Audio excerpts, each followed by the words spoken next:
Welcome to the Jay Franzi Show, your source for the latest news, reviews, and interviews, with insights you can't pay for and stories you've never heard. Just so I could piss right next to Tom Petty. Garth turned out to be the most loyal artist of all time. Smoked weed with Willie. That was the most surreal, pinching moment. So I knew I already had a strike against me. Now, here's your host, Jay Franzi. And we are coming at you live. I am Jay Franzi, and if you are new to the show, this is your source for the latest news, reviews, and interviews. So if you would like to join in, comment, or fire off any questions, please head over to jayfranzi.com. Tonight, we have a very special guest with us. I said it once, I will say it again, we have a very special guest. We have a recording artist that is hailing from the great state of FLA. We have RJ Preston. RJ, my friend, thank you for joining us. Well, thank you for having me, man. I appreciate it. It is my pleasure. I know we only have 6 hours here tonight, so I want to jump in right away and get started so we don't waste a moment of our time. Why don't we just start off with defining your musical style, because it doesn't quite fit into a genre that I would consider to be mainstream. I think that's kind of correct, because I grew up with like a lot of 90s stuff. Obviously, a lot of like 2000s, 2010s kind of stuff. I think I just kind of went down the route of like the country rock vibe kind of thing. And I think that's what we're trying to stick with. Like my personality fits it. And I don't want to be the pop country, bro country kind of guy, either. But yeah, no, I can understand that. And here on the show, too, we focus a lot on rock and country. Those are our main genres of choice here. So it's kind of good to see somebody trying to blend those two genres. I know working in the industry for the amount of time that I have, that's always been my favorite projects to work on is when we can blend genres like that. For sure. Tell me more about the style, where it came from. So, I mean, I'm a big Brantley Gilbert kind of guy. I love Jason Aldean, stuff like that. I feel like nowadays, like Treaty Oak Revival is a big influence on what we're trying to play. Cole Wetzel, Colby Cooper, people like that, like just that like careless kind of country vibe, like we're out here trying to say what we want to say instead of trying to fit the mainstream part of things. Well, you have the artists like that kind of put a little bit of edge on things. Yeah. But if we take a step back for a minute and we talk about some of your music, it also has more of Florida influence, I'll say, to it. So how does that come into play? I mean, I guess just growing up down here and like what I did in the past, we did a lot of like Tropically Impaired, for instance, a song that we just put out at the beginning of the year. It's very beachy, like kind of Kenny Chesney rock, but like country beach rock kind of vibe, and in a sense, like Brian Kelly style, like when he went away from FGL, whatnot. Prior to that, like you had 615, you had I Bet Granddaddy Knows, you had Pull for the Dogs, stuff like that. I mean, in my opinion, it's a storytelling thing and what I'm trying to write. And I mean, we're veering away for it a little bit, trying to do the country rock stuff, but Tropically Impaired is definitely a beachy kind of vibe that we put out. Well, you mentioned a couple things there I want to touch on, but let's start with Tropically Impaired. Mm-hmm. So where did the inspiration for the song come from? So I was working with some guys that they own an apparel company down here called Tropically Impaired down here in Jupiter. And I was like, we could write a song called Tropically Impaired, and I could like take it and like, let's say we were in Iowa or Wisconsin and it's free. I got snowed out in Iowa like in November. And I was like, okay, this is a perfect example. Like, I'd already written the song at this time, but I'm like, this is what I was trying to reach people with. I got snowed out. I couldn't fly back to Florida. And that's just basically what the song is about, being up there, wishing you were down here kind of thing. Let's talk about the production of it. What was it like working with Jacob Garner? I love that dude. He's one of my best friends. I love that guy to death. And, I mean, for him to be Bradley Green's lead guitarist is cool enough, but he's so easy to work with. The process behind everything was so easy, and every time I go up there to Nashville and hang out with him, it's just I feel like I'm hanging out with a brother, like it very easy. He's like, if you want anything different, just let me know. That's the best part about Nashville is whatever you can think of in your head, they can recreate. Oh yeah, and like the studio musicians up there are phenomenal. It's such a easy thing. How did you meet Jacob in the first place? We were at a man, I think it was in either Jacksonville or St. Augustine. I think it was St. Augustine. And so my dad had made guitar straps for Riley Green and everybody like that, and then he had made one for Jacob as well. And we were backstage. Yeah, it was the St. Augustine Amphitheater, and Corey Smith had opened up for Riley Green and everything. We were backstage hanging out, and my dad's like, "You should go talk to Jake because he's doing production and stuff now." So me and Jake talked behind the scenes there backstage and hit it off. And I think it was 3 or 4 acoustic songs at him. We did like 615, Granddaddy Knows, stuff like that. And we just became friends. And I started going back and forth. He was recording in Franklin, Tennessee, just south of Nashville. And it was fun, man. We would go up, I think I went up like twice a year, and we knocked out 3 or 4 songs. It was fun, and we just became really, really good friends after that. So you meet up with Jacob. Yep. Let's start with the process. Did he help you write any of the material? I already had these kind of done and over with. Like the songs were finished. But I will say when we went into the studio, like he would help recreate some lines in a sense to make it flow better. Other than that, I just kind of brought songs to him and he made them come to life, and that was pretty much it. And where did you record these songs? I don't remember the exact studio name, but it was a private thing. Like he would rent it out from a guy, and all I know is like I remember the first time I went in there, older guy that owned the place, big property. We were in a giant shed on his backyard, and one of the first things Jake told me as we went into the studio, he's like, a couple Beatles songs were recorded on this mixing board. And I was like, that's pretty freaking cool right there. I'm not gonna lie, but I couldn't tell you off the top of my head where in Franklin we did it, but it was private. It was a private little shed in the back of a giant house's yard. Well, it's funny because I don't think a lot of people understand or realize that there's a lot of studios that are on private property or in homes Oh, yeah. in Nashville. It's crazy. I would say, oh yeah, I know that barn or I know that property, but there's probably 100 barns. And Yep. so was Jacob the one that hired the musicians? Yeah, so Jacob did everything outside of just when we did Tropical Impaired for a sense. Like he's like, yeah, I'll make a phone call. We have people that'll come in, and but for example, I know one of the studio musicians. His name is David. He's Riley's guitar player or bass player. He did the background vocals on Tropical Impaired. So that was pretty cool. Other than that, I don't know any of the guys. I've never personally met them that did the rest of Tropical Impaired. Okay, so the track was recorded before you entered the studio then. Yeah, and it was cool. Like Jake sent me a link, and I was able to listen at home. He's like, just press a button, and you can talk into this if you want to change anything. And I was like, no, everything sounds pretty good right now. I'm not gonna lie. It was cool. It was a big link. It was like a kind of like this, like a Zoom thing. But Did it have was visuals awesome. to it? There was no visuals. It was just all audio. And Jake was texting me. He's like, if you have something you want to change, just Right. chime in. And I was like, okay. No, it's pretty cool that the technology can be used like that. Oh yeah, it's crazy. And again, it's these musicians can recreate whatever you can think of. So Yeah, the more input you give, the more likely you're going to get something that you like. 100%. Yeah. So you left creative control when it came to the music side of things to Jake. Pretty much. I mean, like I kind of gave him the vibe that I wanted it to be. Like I wanted it to be like a tropically, like beachy scene, like thing, and just be upbeat. I didn't want it to be like a sad thing or a moderate thing. He kind of just took over from there and ran with it and did his magic on it, and here we are. Nice. So when you finished tracking the song, when did you actually record the vocals? I think it was like when the studio musicians went in. I think it was like a solid month and a half later. I went up to Nashville and spent a day or two and did vocals.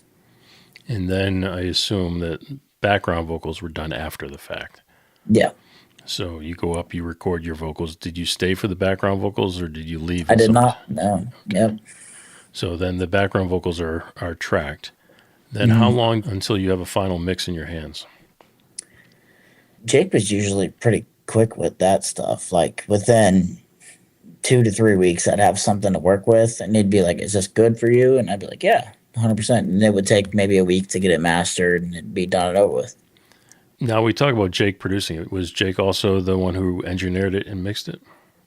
He mixed everything. He engineered it. Yes, he did. He didn't play on it though, which I was kind of like, "Man, Jake, you want to play lead on this one?" That's all right. Sometimes when you're sitting behind the board, you want to focus on the recording. Oh yeah, for sure. And he's gotten so good at what he does now. I remember when he first started doing it, and I was like one of his first acoustic projects. Not one of the first, but very early off. He's gotten so good at his art now. Even behind the guitar, like him being out with Riley, and he does this on the off time. It's so good. Well, knowing his connection to Riley and knowing the studio when you were in the studio, what was the feeling like for you? Well, I mean, I'm a big Riley Green fan in general. I'm like, well, this is pretty cool out here working with his guitar player and everything, and that was awesome. But I mean, Jake just made me feel comfortable in the studio. Like it was just like a buddy, like making the song for us. But Well, that's pretty cool. That's what it's like in Nashville. I mean, you go in a studio and it's literally just a group of friends hanging out. yep, People think it's a mystery, and when I used to come from New York studios, people used to think there was a curtain. You're peeking behind the curtain, like the Wizard of yeah, Oz there, but it's not. It's just a studio. It's just yep. amazing musicians who go in and play live. Oh yeah, And I think that's something that doesn't happen in other music meccas, like in New York or in LA. You're not playing live. You're overdubbing almost every instrument. Where in Nashville, yeah. you get a group of guys who go out in a room and play together and create that vibe. It's such a small, like tight knit community too. Like everybody's friends with everybody. Right. I'm sure everybody who's played on your record has played on everybody else's record. For So sure. you talk about Riley Green. Well, yeah, Riley Green and probably 100 others or 1,000 others at this point. Yep. So what was the studio like?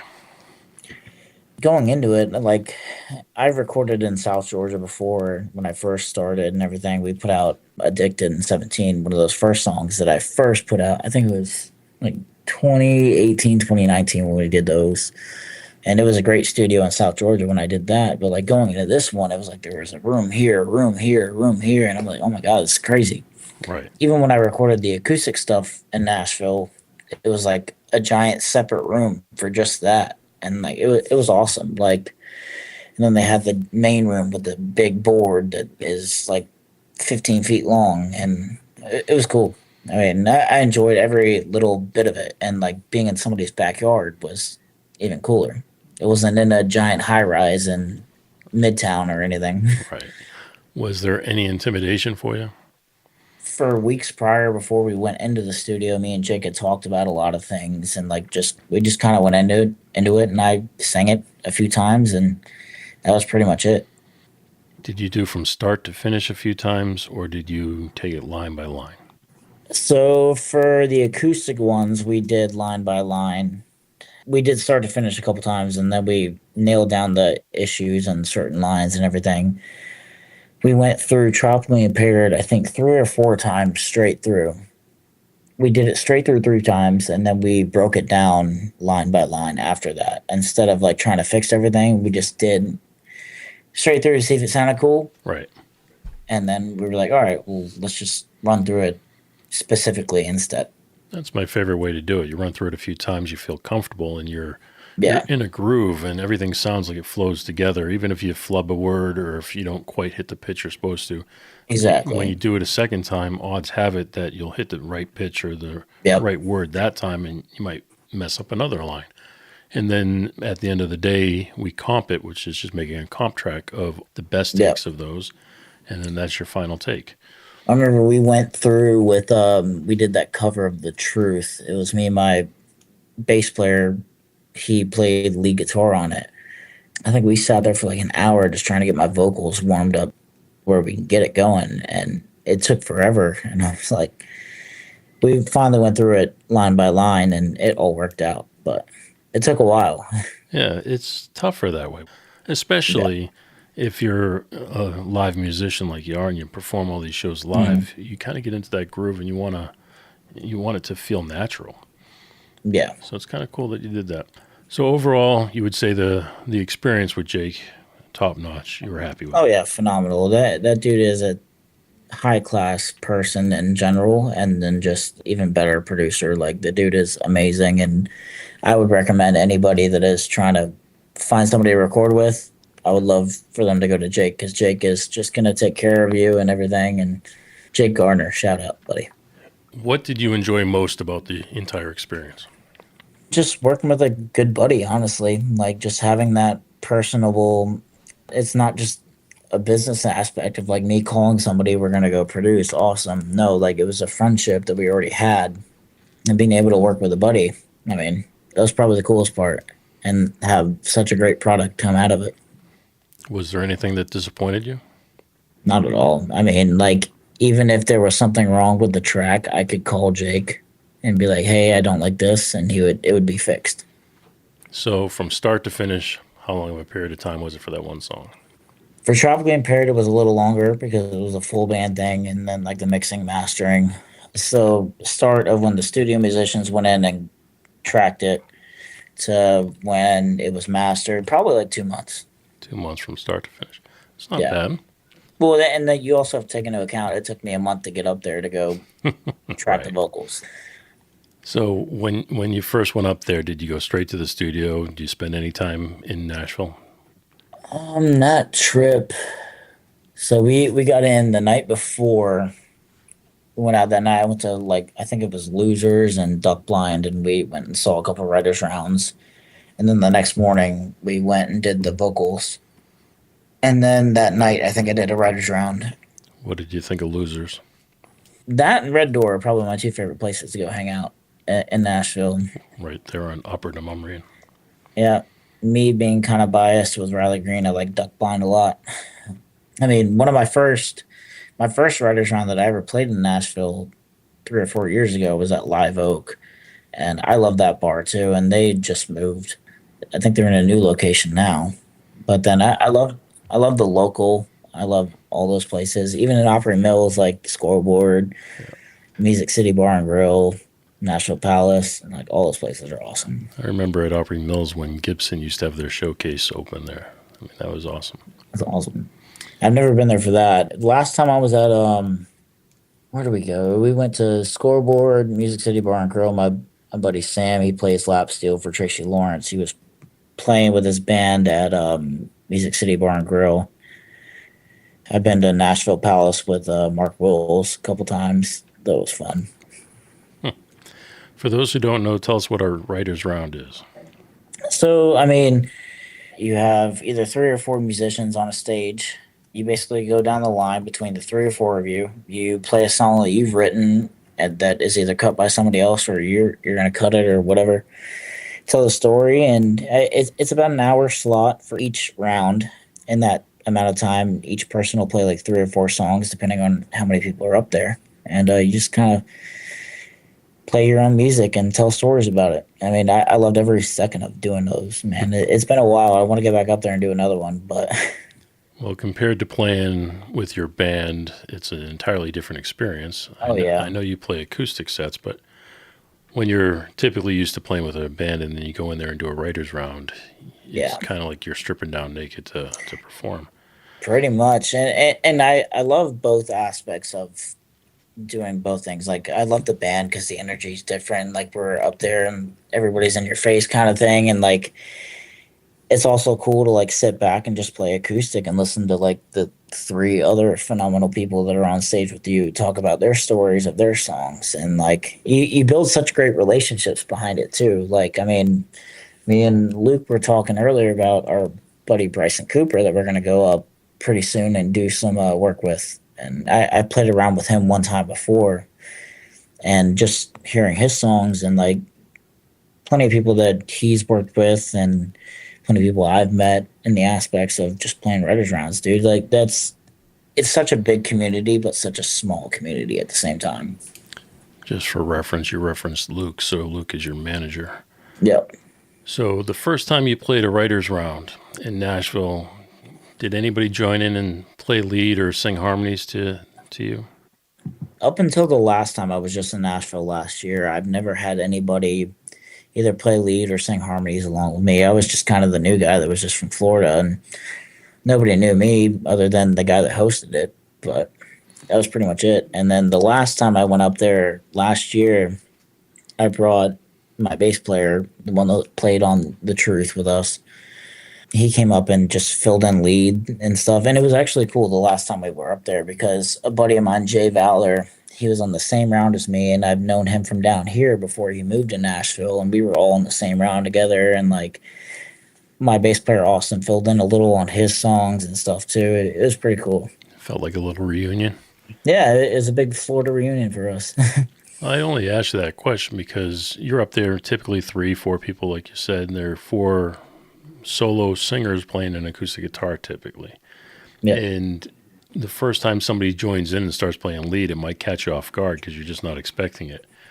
But Yeah. in Nashville, they have that capability. The talent level is high. So people typically do try to join in and sing harmonies and play lead for you. Yeah, I remember my first round, I was kind of in the middle. I think it was either 2 or 3 on the lineup. And the end person, I forget who it was exactly, but like you'd have one guy that was like to my right singing a song, and then the dude on my left was like filling in lead for it. And I'm like, that's kind of cool. Not gonna- It is. It's pretty impressive when you get to see people do that. I wish I could play guitar like that. I just can't. Yeah, no, I can't either. I am definitely not a guitar player. I play rhythm, and that's about as far as I go. I can play bass and I can play piano. I know what I'm supposed to do. I just can't get my fingers to do it. I hear you. But that's all right. That's why I sit behind the board. All right.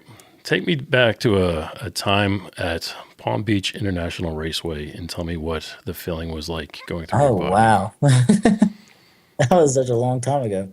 So that was first time I ever ended up on stage. Wow. Now that you said that, I haven't thought about this one in a long time. Like I remember it like it's yesterday now that I think about it.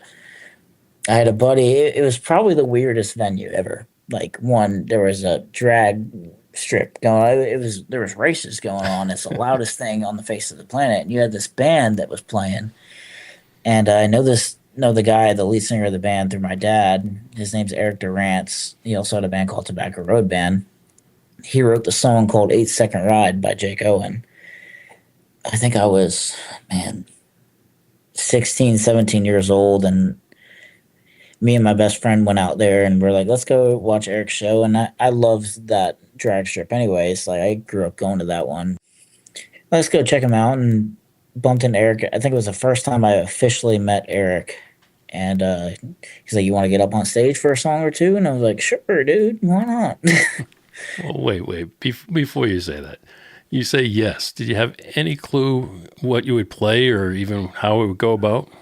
Off the top of my head, no, I didn't have any idea about what I was going to play. All right. And I went up and I sang one song by myself. And I couldn't even tell you. It was an original song. It was one I wrote back in the day. And I played it a couple times. My best friend that I was there with, he used to rodeo in Mexico. Which is awesome, by the way. Yeah. So I wrote the song Cowboy Rides Away. And I haven't thought about the song since then, which is actually crazy. I wrote it about like his like growing up and the Mexican rodeo and stuff like that, and played it because that was like the newest thing I'd just written, and I thought it was cool and I thought it was great. Played that one, and then I went up and I played "You Don't Know Her Like I Do" by Brantley Gilbert, and Eric's band joined in for that one. And it was my first time on stage, first time playing with a band, and I'm like, this is just all. It was weird, and then I was like, at least if I suck, everybody's watching the drag race and not me. Well, let's just ask, did you suck? I couldn't tell you. I'm pretty sure I blacked out like the entire time. I'm sure it was perfectly fine. What was the feeling when you got off the stage? What was the first thing that you did? Well, I mean, definitely went up to Eric, thanked him for everything, and it was fun, and just shook all the guys' hands, watched the rest of their show, and kind of just hung out at the drag race and talked to my buddy. I was like, did it suck, dude? And like, was it good? He's like, if it did, nobody could hear it. Nice. So I'm sure the feeling must have been amazing. It was fun. It was definitely like one of those moments where you're like shaking, and like, even though there's 3 people watching, you're like shaking. Now, that was back when you were 16 years old. Did you know Yeah, at that point that you wanted to be a musician? I knew I wanted to. I knew that was the big factor in my life. I was like, I definitely want to, but I'm like, how do I start here? How do I get it going? And then I graduated from high school. I went in the military, and I got back from basic training. I'm like, let's just start going to writers rounds and like try. You can't just mention military and skip right over to writers' rounds. When you're in the military, first of all, thank you. And second of all, I am sure you were faced with a whole bunch of experiences. Did those experiences come to play into your songwriting? It has, just for the simple aspect of like, I'm a lot more mature than I was when I was 16, even compared to like 16 to 18 when I got out of basic training. Like I just had a different view on one, life, and then two, songwriting. Like everything but just felt different in a sense. But I mean, it definitely did change a lot of things in the way that I operated. Give us an example. I mean, just the way that I look at, like, when we go play, a lot of people say it, and it kind of, they're like, you're a lot older than you actually are, like, just in the way you carry yourself and everything. And I'm like, I appreciate that. But it's definitely just affected the way that I look at writing certain songs. Like, like with Granddaddy Knows, like, I love that song to death. And I feel like I would have written it a lot more. I feel like I'm connected with more people now with the way that I've been through things and like being able to write about them than I would have been at 17 years old when I wrote Addicted or the song 17. Like it's about like childish experiences. But now I'm trying to get more into the nitty gritty of like real life aspects of the world. So tell us about that. You sit down to write a song like that. How do you approach it? When it comes to songwriting for me, I feel like it really has to hit me in a sense. Like I can't purposely sit down and write a song. Like, for example, let's say tomorrow I'm going to write a song at 4 o'clock tomorrow. I can't do that. Welcome because to Nashville. Yeah, I know. No, I know entirely. I feel like I could, but 99% of the time it's not going to come out good. But 90% of the stuff that I've put out has been like a hit me kind of aspect. Tropically Impaired was like the idea hit me and I wrote it within like 2 hours. 615 I wrote in like 45 minutes by myself. Like it's just one of those things that I can't purposely sit down and write something because I feel like I force it in a sense. I tell my wife that all the time. She gets on me. If I write a song too quick, she says, oh, come on, that was too fast. And I'm like, well, that one just came to me. She's like, well, in the past, it's taken you a week or two to write a song. I'm like, well, sometimes it does. And Yeah. I think that's just it. Sometimes, I mean, I wake up in the middle of the night with a song in my head and I jot it down on a piece of paper or something right then and there. But then sometimes I come up with maybe a great hook or something, and then I can't put anything around it, and it just takes time to develop. Yeah. So, I've definitely revisited like notes of like just one-liners that I've had pop in my head before. Like let's say I'm driving somewhere and I'm like, this would be a great hook. And then I'll just jot it down and I'll forget about it for a month. And I'm like, wait a second, we had this one one-liner that I want to go back and revisit. Yeah, of course. So tell me more about Granddaddy Knows. So, I mean, I grew up with my grandparents. They basically raised me and everything. And I grew up very close to my granddad. Still am very close. He took me to all my first concerts, like fishing, taught me how to drive, all that good stuff. I was like, yeah, I think it was closely after Riley Green's Grandpa's Never Die came out. And I'm like, oh, man, it's like such a great song. Like, Grandpa's song is just so good. And I was like, let me write one. And I don't know where it first like hit me that I wanted to write this, but I always knew that once I had the idea, I'm like, this would be a great song. And wrote it just basically about everything that he pretty much taught me growing up. The way that I explain it when I play it in shows, and I'm like, I wrote the song about my grandpa. He basically had the answer to everything that I had a question to growing up. And that's why it's called I Bet Granddaddy Knows. I remember Jake telling me this when we were in the studio recording it. He's like, I love the line in the second verse. I'm like, which one?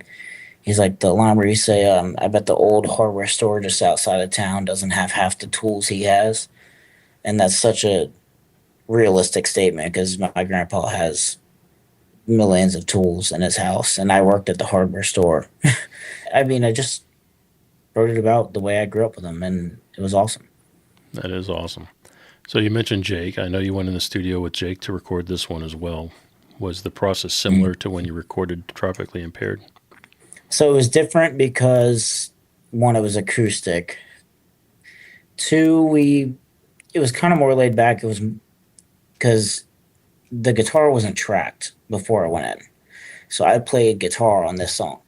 I just played rhythm, and then I can't remember. Bet Granddaddy Knows has background vocals on it. It doesn't have lead guitar.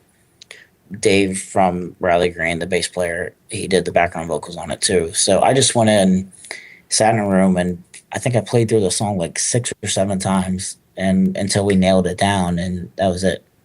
And then Dave went in later and did background on it. Well, that's impressive because in Nashville, even if you can play, they typically don't have you play.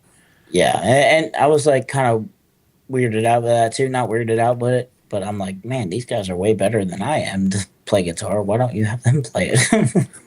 Well, that's typically why they do that. Not just because they're necessarily better. It's because they do it more frequently and they're used to the process and they can capture an idea right away. You might be comfortable because you've played the song probably 1,000 times, and then when you go in the studio, you're comfortable with it, but they can pick it up immediately. Yeah. Even when you're capable of playing a guitar part, they typically don't have you do it. Yep. But that's all right. All right, so let's move on a little bit. I know that you've had an opportunity to open up for Lakeview quite a bit. And Miss Tiffany, my co-host, she is a huge fan of Lakeview. Matter of fact, they were just here in my neck of the woods. I think it was not last weekend, the weekend before. So she wanted to come up here just to see them. And she lives in Jacksonville, by the way. So she wanted to come up here just to see that show. What was that experience like for you, and how did it come about? I loved it. I mean, I loved every second and minute of it. I mean, it was something that it's like one of those things that you thought about like 5, 6, 7 years ago, what you dreamt of doing, like just opening for somebody and like going on a tour. It was awesome. And like their guys, Matt and Wyatt, their tour manager, amazing people. Luke and Jesse, the 2 frontmen of Lakeview, they're awesome, dude. I learned so much from them, and just how they operate outside of like the show aspect of things when it comes to like the sound check, the daily life, everything like that. It was really cool to like sit back and kind of watch and like take notes, and then just watching their show is just phenomenal and like in your face, and it's like country, rock, metal, whatever you want to call it. I think they use the hashtag #y'alternative. Nice. Which I think is pretty funny. No, they are great people. I was just with them on Friday. I went down to Tortuga and love those guys. I'd do anything I could for them. I mean, and I'm pretty sure they'd do anything they could for me. But how that came about, randomly went on a whim one night. And I was like, all right, I see these guys are coming to Florida. This was back in December. We did the shows with them in February. And I randomly messaged Matt, their manager, on an email. And I was like, hey, I know it's a long shot. I know you have no idea who I am, but I live in Florida, and here's my EPK. I think me and my band would be an awesome fit as your opener. And I think he got back to me either the next day or the day after. And he's like, all right, well, we'll put your name in the pot, and we'll talk about it with our label when we decide in a few weeks. And if you get it, you get it. We'll email you back. And then 3 weeks later, they emailed me back, and we went out on tour with them in February, and it was awesome. I mean, I remember the day I was driving home from the gym that day, and I got the email notification. I'm like, no way. It was awesome. So the day you find out it's going to happen, who was the first person you told? What was that excitement like? We had been talking about it for a minute. And we're like, if this happens, this would be awesome. It'd be like, a little bit of a game changer for us. We'd be able to, get our name involved with like an agency, not really, but like they had to call us to book us, the agency, and that would be a game changer because our name's in our mouth or their mouth now. And then I was like, man, like this would just be awesome. And then I called him immediately. He's like, no way. The first thing that went through my head after that, I'm like, damn, I got a lot of work to do. Right. I'm like, I got to work on merch. I got to work on marketing. I got to work on everything. All right. So you said you had the opportunity to learn a lot on and off stage. Mm-hmm. So give us an example of something you learned off stage. So, I mean, one, for example, just the way that they sound check. It was very to a T. There was no messing around. There was like no time wasted. Obviously, everybody wants their sound to be right when they're playing a show, but like they were very to a T. After that, the way that they interacted with us, like it was so professional. Everybody was very nice and like very giving in a sense of like advice if we had any questions that we had. They're like, just call us if you have a question outside of this, or like if you want to hear anything now, like ask us anything. I mean, we had plenty of conversations with Luke and Jesse during sound check, during like catering, dinner, and everything, and it was just a very cool experience. Just the way that they like put out a helping hand if we wanted it. I want to do that as much like with local artists around here. Like I want to put people on the right path as much as I can that are in a different aspect of where I was like 4 years ago. Pay it forward, my friend. Yes. Of course. So when you were out on the road with them, were they jokesters? I mean, what type of environment was it? Oh, obviously during the work, like the sound check, everybody's like, getting stuff done and everything. But like outside of that, they were just very cool individuals, laid back. Like I remember they went fishing on one of the off days, and like they were very chatty the next day about it. Because I mean, being from Florida, I've fished a lot too. Right. So I'm like, what'd y'all do? Yeah, just laid back individuals and like very easygoing. Even like their staff, like their sound guy, Brad, like Matt and Wyatt, their management, like they were all just very easygoing people. I couldn't ask for a better team to work with as an opener. And like me being me, like in the military and everything, like I'm early to everything. I think we were like 3 hours early, like to everything. Like my guys are like, what do we do? I'm like, hang out. Like watch their sound check or something. But no, they're very awesome people. What did your band think of it?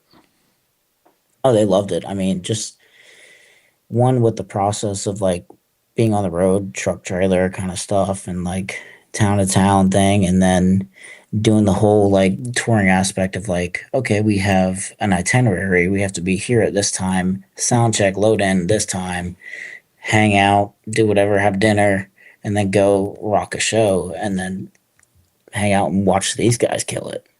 They loved every second of it. It was awesome. So now that you've had that experience and you had the ability to open up for an artist like Lakeview, what has that led to for you? We're working on some stuff now. I mean, we have a few festivals coming up, and I asked Luke and Jesse, I'm like, what should my next step be? And they're like, just keep grinding, like keep pushing stuff out on social medias, keep going out on a limb, like kind of like what I did with them. We have a couple opportunities that are coming up, and we're putting together a run right now with all the like colleges, SEC tour. And I think that's just really what they kind of suggested, is just stay in the relevant. All right. Being from Florida, typically not known for ice hockey. So what is the connection to the Florida Panthers? I grew up a big sports fan down here, and I always have been, and I can't skate to save my life, but I love the Florida Panthers and hockey, and I love the aspect of hockey, and it's such a fast-moving sport. I went to a game last year, very beginning of last year, and I knew that they had bands. And I was like, it'd be awesome to play for, one, my favorite hockey team, two, the defending Stanley Cup champs. I'm like, let me go find out who this dude is that books here. So I went up to the sound guy. I was like, who does the booking here? He's like, me. And I blew up his email for a solid month. I think every 2 days I sent him an email until he finally responded. And we got really tight with him. His name's Tony. He's an awesome dude. I think we played 5 or 6 games for them last season. We played like probably 4 or 5 this year with them. And I loved one being just a hockey fan in general and a Panthers fan. It was cool I was like, go watch a free game and then play music on top of it. It's awesome. All right. The audience that you're building, how are you connecting with them? I try as much as I can on Instagram, Facebook, TikTok, stuff like that. I'm very bad at social media, and I feel like that's just my mindset. Like I like grinding in the bars and like, doing it old school kind of way. I'm not that good at social media by any means, but I try my best. That's all right. I mean, the in-person interaction there at a bar is much better than time on social media. Yeah, and I feel like you build such better like interactions with people and like fans, and just you build personal relationships with people. So, I mean, if it's a new audience for you, especially when you're opening up for somebody like Lakeview, how do you capitalize on their audience? It's just really about bringing that kind of energy that people want to either sing back to or dance along to or just have a good time. Us on stage, we are really like not necessarily a carefree kind of band, but like we are just like everybody, let's have a good time. Let's get loud. Let's kind of do that kind of aspect. And I feel like opening up for Lakeview was very easy for us, like just that energy that they bring, first of all, and then it wasn't that hard to really match it because it's just about yelling and screaming. Let's just sing along to these songs, In a case like that, do you have a place at the merch booth? I mean, is there an area that you can connect with fans after your performance? Yeah, so like, I mean, especially when we did the shows with Lakeview and like we played these fairs and festivals and stuff, like I'll play my set and everything, and one of the biggest things I say at the end of the night is like, hey, love to take some pictures, shake some hands. I'll be over at my merch booth, come say hi, everything like that. And that really helped out a lot in the Lakeview shows because people would come over. I'd be able to like personally talk to people and like develop a long standing like friendship and fan base.